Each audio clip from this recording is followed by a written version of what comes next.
issues, police issues, social services, and then, so there will be 4 or 5 different task forces within that will come up with recommendations in about a year's time frame to improve our ability to connect and reach out and understand, which, you know, the statistics are overwhelmingly clear that this is not only our current student population, but it's the next generation of our student population. We may, you know, we're going to get into a situation where the largest single demographic group within a few years is going to be Latino students. So we need to be aware, we need to be apprised, we need to prepare for it. So there isn't a work program, there isn't a set of findings yet. It's going to be a year-long exercise. But there were high-level people in the room. I mean, you had the state's attorney was there, the chief of police was there, you had, I think, 4 department heads were there, you had Judge Bernard was there, and then the 4 of us elected officials. So it was a very hot, you know, substantive discussion for a whole day.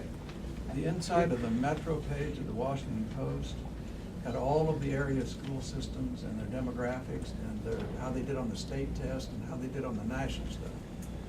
And it's the national stuff you want to look at. You are extremely diverse in your demography.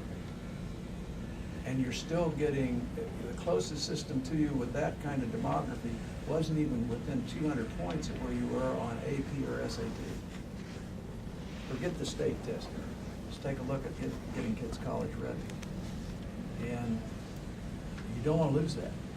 Well, that's great, and we have a lot of success. What the statistics that Diego Uriburu has show is that you have, you know, a significant component of the youth in the Latino community who are motivated, doing well, and connected, but maybe a third or half that are really alienated and not connected. So you have both facts are true simultaneously. Both tracks are true simultaneously, right. But if you have the growth of the population and then don't address the second fact, the first fact will not carry you. So you have to do both and. I just wanted to add to what Councilmember Leventhal shared about this particular meeting.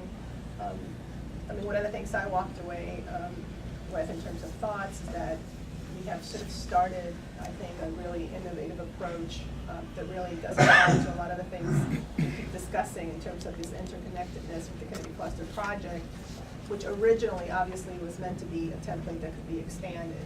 So one of the things I did share during that day was that hopefully we will take advantage of that template because it is bringing all of these different intergovernmental agencies, community groups, et cetera.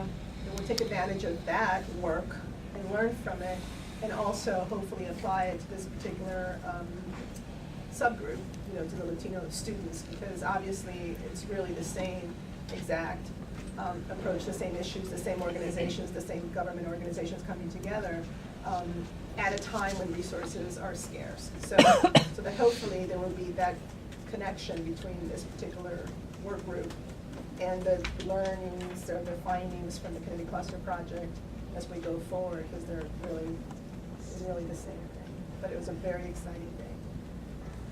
Good to hear. Laura. Yeah, it was a fantastic day. It really was, because all of those groups came together to talk about an issue where we are at a crossroads. And I think the most powerful part of the day was actually lunch, where we heard from some of these kids and what their lives are like and what their challenges and their barriers are. And to hear from a 15-year-old who, you know, was told, okay, you're 15, it's time for you to start earning your rent, drop out of school.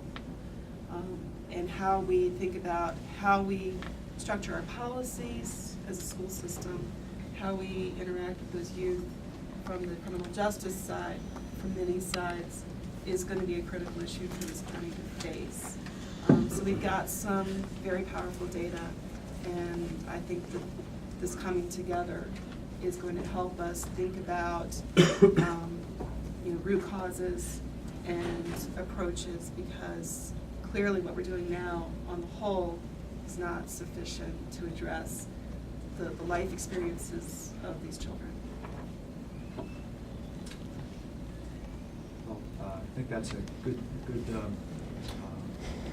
segment to end on, and there's a lot of follow-up work that we need to do in a lot of areas. The last meeting we had, we focused on the suspension policies and rates, and then a lot of changes occurred in the suspension policies and in school suspension, when there is a suspension that's being done. I know the committees are continuing to work on that. council has to prepare for a public hearing at 1:30, so we need to break now. But I want to thank on behalf of the council, all of the board members. Thank you, President Brennan, and congratulations still to the relatively new members, board members.